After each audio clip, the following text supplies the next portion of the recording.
Okay, നമുക്ക് English question ചെയ്താലോ? 10 English ക്വസ്റ്റ്യനും 10 മലയാളം ക്വസ്റ്റ്യനും ചെയ്യാം. അപ്പം ഇത് നമ്മൾ ചെയ്യുന്നത് category number 228/2024 office attender grade 2 അല്ലെങ്കിൽ ലാബ് അസിസ്റ്റന്റിലെ ക്വസ്റ്റ്യൻസ് ആണ്. First question, Hari is very good dash mimicry. അല്ലെ, നമുക്ക് പ്രിപ്പോസിഷൻ എന്നതിൽ നിന്ന് വന്നതാണ്. അപ്പൊ നോക്കി, ഗുഡ് എന്തെങ്കിലും മിടുക്കനാണ് എന്ന് നമുക്ക് സൂചിപ്പിക്കാൻ ഗുഡ് അറ്റ് എന്ന പ്രിപ്പോസിഷൻ ചേർക്കാം. Good at mimicry. ഓക്കെ, അപ്പത്തൊന്ന് സി ആണ്. She dash for she dash sing എന്ന വെർബിന്റെ ടെൻസ് ആണ് യൂസ് ചെയ്യേണ്ടത്. For 2 hours. ഫോർ, സിൻസ് എന്നീ രണ്ട് കീവേഡ്സ് നമുക്ക് അറിയാം പെർഫെക്റ്റ് ടെൻസിൽ സൂചിപ്പിക്കുന്നതാണ്. നമുക്കിവിടെ പെർഫെക്റ്റ് ടെൻസിൽ തന്നിരിക്കുന്നത് ഓപ്ഷൻ ഡി മാത്രമേ ഉള്ളൂ. ഇനി അത് തരുമ്പോൾ അതിന്റെ അർത്ഥം മനസ്സിലാക്കി അത് പാസ്റ്റ് ടെൻസിൽ സൂചിപ്പിക്കുന്ന പ്രസന്റ്. ഇപ്പം പറയുന്നത് 2 മണിക്കൂർ കൊണ്ട്, നേരത്തെ തുടങ്ങി ഇപ്പോഴും കണ്ടിന്യൂസ് ആയി ചെയ്യുന്നു എന്നൊരർത്ഥം വരേണ്ടതാണ്. 2 മണിക്കൂർ കൊണ്ട് അവൾ പാടിക്കൊണ്ടിരിക്കുകയാണ് എന്നാണ് അർത്ഥം വരേണ്ടത്. അപ്പം നമുക്ക് perfect tense present perfect tense ആണ് യൂസ് ചെയ്യേണ്ടത്.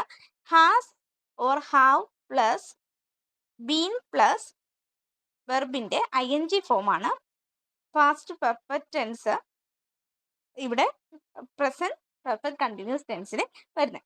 പെർഫെക്റ്റ് ടെൻസ് യൂസ് ചെയ്യേണ്ടത് ഇവിടെ നമുക്ക് തന്നേക്കുന്ന പെർഫെക്റ്റ് കണ്ടിന്യൂസ് ടെൻസിലാണ് ഓപ്ഷൻ ഉള്ളത്. Has or have plus been plus ING വരണം. ഇപ്പൊ ഏതാണ്? ഓപ്ഷൻ ഡി ആണ് വരുന്നത്. 83, ഹി ഹാർഡ്ലി റിമെമ്പേഴ്സ് എനിത്തിങ്. ഇത് ക്വസ്റ്റ്യൻ ടാഗുമായി ബന്ധപ്പെട്ടതാണ്. നോക്കിയേ, ഹാർഡ്ലി എന്നൊരു വേർഡാണ് ഇവിടെ വന്നേക്കുന്നത്. He hardly remembers anything. Question tag വന്നാൽ നമ്മൾ ഫസ്റ്റ് ശ്രദ്ധിക്കേണ്ട കാര്യം എന്താണെന്നാ, അതിൽ നെഗറ്റീവ് ആണോ പോസിറ്റീവ് ആണോ എന്ന്. ഹാർഡ്ലി, സ്കേഴ്സ്ലി എന്നുള്ള വേർഡ്സ് സെന്റൻസ് നെഗറ്റീവ് ആണെന്ന് സൂചിപ്പിക്കുന്നു. അങ്ങനെയാണെങ്കിൽ നമ്മുടെ ക്വസ്റ്റ്യൻ ടാഗിൽ പോസിറ്റീവ് ആയിരിക്കണം. ക്വസ്റ്റ്യൻ ടാഗ് എല്ലാ ഓപ്ഷനിൽ തന്നിരിക്കുന്നത് പോസിറ്റീവ് ആണ്.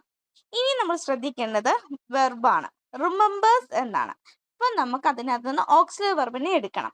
ഓക്സിലറി വെർബ് ഏതായിരിക്കും? റിമെമ്പേഴ്സ്, എസ് വന്നു അല്ലെ. അപ്പൊ നമുക്ക് ഡസ് എന്ന ഓക്സിലറി വെർബിനെ മുറിച്ചെടുക്കാം. ഇനിയും നോട്ട് ചേർക്കണോ? വേണ്ട, പോസിറ്റീവ് മതി. ഇനി സബ്ജക്റ്റ് ഏതാ? ഹി. അപ്പൊ ഡസ് ഹി എന്നതാണ് നമ്മുടെ answer. Choose the correct passive form of the sentence given below. He is painting the house. അപ്പൊ നമുക്ക് പാസീവിലേക്കാണ് ആക്കേണ്ടത്. ആക്റ്റീവ് തന്നിരിക്കുന്ന പാസീവ് ആക്കണം. പാസീവ് ടെൻസ് ആക്കുമ്പോൾ ഒരിക്കലും ടെൻസ് ഫോം മാറരുത്. എന്ന് പറഞ്ഞാൽ പ്രസന്റ് ടെൻസിലുള്ളതാണെങ്കിൽ പ്രസന്റ് ടെൻസ് തന്നെ ഉള്ളതായിരിക്കണം. പാസ്റ്റ് ടെൻസിലാണെങ്കിൽ അത് പാസ്റ്റ് ടെൻസ്. അങ്ങനെ ടെൻസിന് മാറ്റം വരാതെ ആവണം നമ്മൾ എപ്പോഴും പാസീവ് ഫോം ആക്കേണ്ടത്. ഇവിടെ നോക്കി, he is painting the house. ഇവിടെ നമുക്ക് തന്നിരിക്കുന്നത് പ്രസന്റ് ടെൻസിലാണ്. അപ്പൊ ടെൻസ് മാറാൻ പാടില്ലല്ലോ. അങ്ങനെയാണെങ്കിൽ നമുക്ക് ഓപ്ഷൻ ബിയും ഓപ്ഷൻ സിയും എടുത്തു കളയാം. എന്തുകൊണ്ടാ? ദ ഹൗസ് വാസ് എന്നത് പാസ്റ്റ് ടെൻസിനെ സൂചിപ്പിക്കുന്ന നമ്മൾ എടുത്തു കളഞ്ഞു. The house were past tense, were എന്നതും പാസ്റ്റ് ടെൻസ് സൂചിപ്പിക്കുന്ന എടുത്തു കളഞ്ഞു. ഇനി എയും ഡി ഉള്ളു നമുക്ക് ഓപ്ഷൻ. ഇനി നോക്കിയേ, he is painting the house. എന്ത് തുടങ്ങണം? ഒബ്ജക്റ്റിൽ തുടങ്ങണം. ദ ഹൗസ് ആണ് ഒബ്ജക്റ്റ്.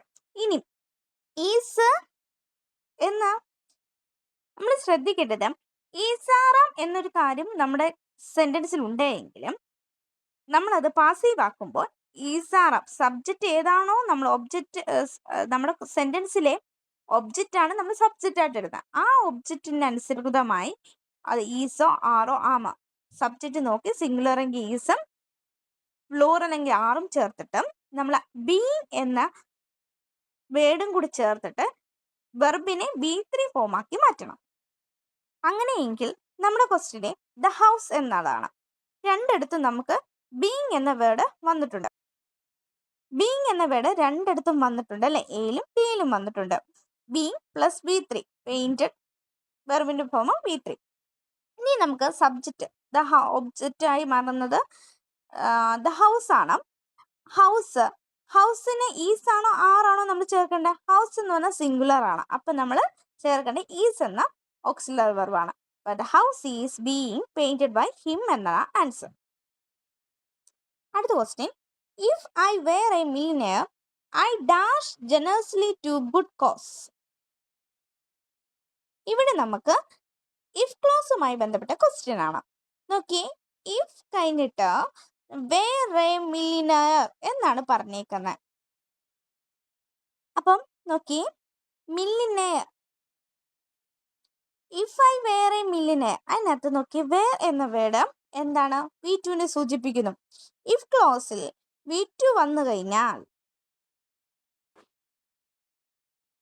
ഇഫ് ക്ലോസിൽ കൂടെ V2 വെർബ് വന്നു കഴിഞ്ഞാൽ വുഡ് പ്ലസ് V1 ആണ് ചേർക്കേണ്ടത്. വുഡ് പ്ലസ് V1 ആണ് ചേർക്കേണ്ടത്. അങ്ങനെയെങ്കിൽ നോക്കി, വുഡ് പ്ലസ് V1 വേർഡ് അല്ലേ? ഓപ്ഷൻ എ വുഡ് ഗീവ് എന്നതാണ് നമ്മുടെ answer. Choose the correct antonym of the given word defeat. Okay, defeat എന്ന് പറഞ്ഞാൽ വേർഡിന്റെ അർത്ഥം എന്താ? പരാജയം എന്നാണ്. അപ്പൊ അതിന് ആന്റോണിം അതിന്റെ എതിർ എന്തായിരിക്കും? നമുക്ക് നോക്കാം. Complete, support, triumph and adapt. ഇതിൽ ഏതായിരിക്കും? വിജയം എന്നാണ് ട്രൈംബിന്റെ അർത്ഥം അല്ലെ? അപ്പൊ ഓപ്ഷൻ സി ആണ്. പരാജയത്തിന്റെ ഓപ്പോസിറ്റ് വിജയം, ട്രൈം. അടുത്ത question, why did you dash our meeting?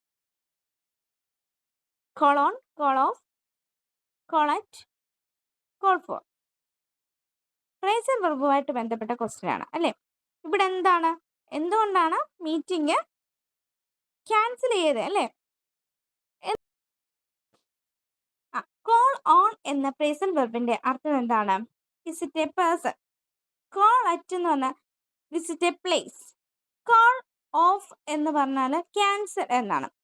Call for, demand എന്നൊക്കെയാണ് പറയുന്നത്. അപ്പം ഇവിടെ ക്യാൻസൽ എന്നാണ് അർത്ഥം പറയേണ്ടത്. അപ്പോൾ നമ്മുടെ ആൻസർ ഏതാണ്? Call off. Choose the correct synonym of the word sublime. Sublime എന്ന വേർഡിന്റെ അർത്ഥം എന്താണ്? ഉദാത്തമായ എന്നാണ്. അപ്പൊ ഉദാത്തമായ, കുലീനമായ എന്നൊക്കെ ഒരു അർത്ഥം വരുന്ന ഏതാണ്? പ്രിവിലേജ് ആണോ? എക്സ്പ്ലോയിറ്റേഷൻ ആണോ? നെയ്വ് ആണോ? നോബിൾ ആണോ? നോബിൾ ആണ്. സബ്ലൈമിന്റെ അതേ സെയിം അർത്ഥമാണ് നോബിൾ, കുലീനമായ എന്നൊരു അർത്ഥമാണ് വരുന്നത്. ഓക്കെ,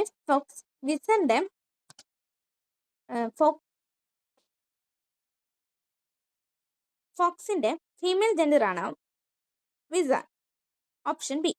മേയർ എന്തിന്റെയാണ്? മേയർ എന്ന് പറഞ്ഞാൽ ആരാണ്? പെൺകുതിരയാണ്. ആൺകുതിരയ്ക്ക് നമ്മൾ സ്റ്റാലിൻ എന്നാണ് പറയുന്നത്. Stallion mayor.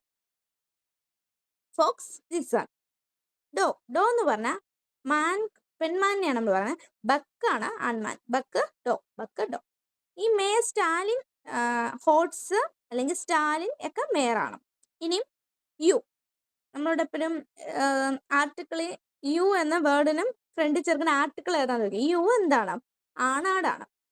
ഏത് ആർട്ടിക്കിൾ യൂസ് ചെയ്യുക? യു എന്ന് വെച്ചിരിക്കുന്നത്. അപ്പൊ നമ്മൾ ഈ സ്റ്റാർട്ട് ചെയ്ത് വൗവലാണെന്ന് പറയില്ല, യു എന്ന് യൂസ് ചെയ്യും. അപ്പൊ റാം എന്നാണ് ആട്, മസ്കുലൈൻ. ആണാടിന് പറഞ്ഞ റാം, റാമിന്റെ ഫെമിലൈൻ ആണ് എന്താ? യു. ഹോഴ്സ് കുതിര, അതുപോലെ സ്റ്റാലിൻ ആൺകുതിരയാണ്. ഹോഴ്സും അതിന്റെ ഫീമെയിൽ ജെൻഡറാണ് മേയർ. റാം എന്ന് പറഞ്ഞ ആണാട്, പെണ്ണാണ് യു, EWE. ബക്ക് ആൺമാൻ, ഡോ പെൺമാൻ. അപ്പൊ ബക്ക് ഡോ, റോ യു. അടുത്തത് ഒരു സ്പെല്ലിംഗ് കറപ്ഷനുമായിട്ട് ബന്ധപ്പെട്ട ക്വസ്റ്റ്യൻ ആണ്. Which is the correct spelling? Millennium എന്നതാണ് സ്പെല്ലിംഗ്. നമുക്ക് കറക്റ്റായിട്ട് പഠിക്കാം. മില്ല്, എണ്ണിയും, MILL, മില്ല്, എണ്ണി, ENNI. അപ്പൊ മില്ലിനിയത്തെ സ്പെല്ലിങ് MILL, മില്ല്, എണ്ണി, ENNI, എണ്ണി, UM. അപ്പോൾ ഓപ്ഷൻ സി ആണ് കറക്റ്റ് സ്പെല്ലിംഗ്. വിഷം എന്ന പദത്തിന് സമാനമല്ലാത്ത പദം? വായസം. വിഷം എന്ന പദത്തിന് അർത്ഥമായതാണ് ഗരതം, ഗരളം, ശ്വേളം. വായസം എന്ന കാക്ക എന്നാണ് അർത്ഥം. അപ്പം വിഷം എന്ന അർത്ഥമാണ് ഗരതം, ഗരളം, ശ്വേതം. മാരാർ ചെണ്ട കൊട്ടുന്നു അടിവരയിട്ട പദം ഏത് വിഭാഗത്തിൽപ്പെടുന്നു?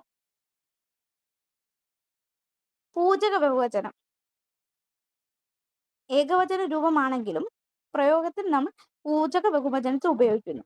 ബഹുമാനാർത്ഥം അല്ലെങ്കിൽ ജാതി പേരുകളിലോ ഒരു വ്യക്തിയെ നമ്മൾ ഉപയോഗിക്കുന്നതാണ്, വിളിക്കാൻ ഉപയോഗിക്കുന്ന പദമാണ് പൂജക ബഹുവചനം. മാരാർ പൂജക ബഹുവചനത്തിൽ പെടുന്നു. താഴെ കൊടുത്തിരിക്കുന്നവയിൽ പുല്ലിംഗത്തിൽ പെടാത്ത, അപ്പൊ പുല്ലിംഗ എന്ന് പറഞ്ഞാൽ പുരുഷന്മാരുടെ പേരിനെ സൂചിപ്പിക്കുന്നത്. അധ്യാപകൻ പുരുഷ പദമാണ്. പുരുഷൻ, അവൻ, ഇതെല്ലാം പുല്ലിംഗ വർഗത്തിൽ പെടുന്നതാണ്. എന്നാൽ കുട്ടി എന്ന് പറഞ്ഞാൽ ഇവിടെ സ്ത്രീലിംഗവും പുല്ലിംഗവും ഉൾപ്പെടുന്നു. ശരിയായ പദം തിരഞ്ഞെടുത്തെഴുതുക. അത്ഭുതം എന്നെഴുതുന്നത് ഓപ്ഷൻ ഡി. അണിഞ്ഞൊരുങ്ങി നടക്കുന്നവൻ എന്ന അർത്ഥം വരുന്ന പ്രയോഗ ശൈലി. അഴകിയ രാവണനെയാണ് നമ്മൾ അണിഞ്ഞൊരുങ്ങി നടക്കുന്നവൻ എന്ന് പറയുന്നത്. താഴെ കൊടുക്കുന്നതിൽ ഭൂമി എന്ന അർത്ഥം ലഭിക്കുന്ന പദം. ക്ഷിതി എന്നാണ് ഭൂമി എന്ന പദത്തിന്റെ അർത്ഥം. തടിനി എന്നും വാഹിനി നദിയാണ് പറയുന്നത്. ഉലായം എന്നാൽ പക്ഷിക്കൂട്. നിന്ന എന്ന പദത്തിന്റെ വിപരീതം സ്തുതി. നിന്ന, സ്തുതി. കാറ്റുള്ളപ്പോൾ തൂറ്റണം എന്നത് അവസരത്തിനൊത്ത് പ്രവർത്തിക്കണം എന്നാണ് പറയുന്നത്.